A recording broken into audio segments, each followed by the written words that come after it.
Hi, my name is Hannah Jew. I'm a PhD student in the History of Art and Architecture here at Boston University. And this summer, thanks to the BUCH, I had the opportunity to work at the Peabody Essex Museum in Salem, Massachusetts as a curatorial intern, working with Karina Corrigan, who's the curator of Asian export art. My work is in the 17th century, primarily with the Dutch Baroque. And it was a serendipitous that I sought the internship this summer because the PEM will be welcoming a show of Flemish painting and sculpture and print starting next December called Saints, Sinners, Lovers, and Fools. And given my own area of expertise, it dovetailed quite nicely with the project at the PEM.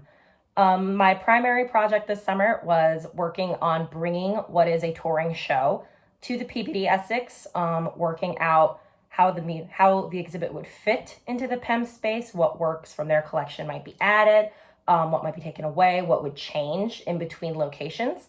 It really just a broad opportunity to see the inner workings of this sort of large-scale museum exhibit and get some work experience beyond the classroom and beyond the library. I think as a student of the humanities, it can sometimes be difficult to find these avenues to put our work into practice, especially while we're still in the midst of our education.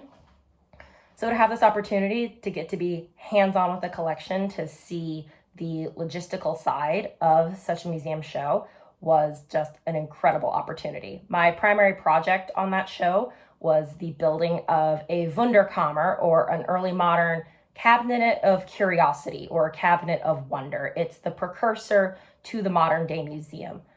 In this show, the Wunderkammer is going to serve as the finale or the last big installation for the exhibit. And luckily, the Peabody Essex's collection is incredibly conducive to this type of installation. A Wunderkammer does include art objects. Most of what the PEM is going to be bringing into the show for the Wunderkammer are art objects, small paintings, small works of sculpture, silver, bronze.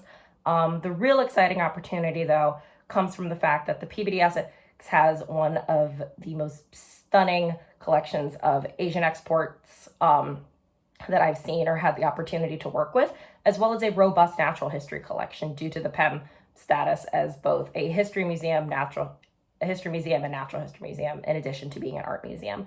So I was able to work with not just art objects, but to see some of their naturalia in order to build out a cabinet with a diverse array of objects, and to show off and to build not just something that adds to the exhibit, but also gets to show off the uniqueness of the PEM's collection. That wasn't the only project I got to work on this summer. I had the opportunity to do some records augmentation for Asia in Amsterdam, which is a show that I've had to work, a Peabody Essex show that I've had to work very closely with in my own research. So it was quite a treat to get to see that close up and hands-on, and to just learn more about the show, how it came together, how the PEM worked with the Rijksmuseum to bring a show both to Salem as well as to the Netherlands.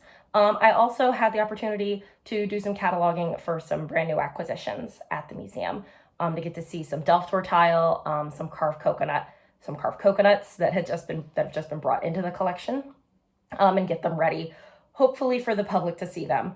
I think one of the most exciting things about an opportunity like this, as I previously said, is the chance to get to put my work into practice.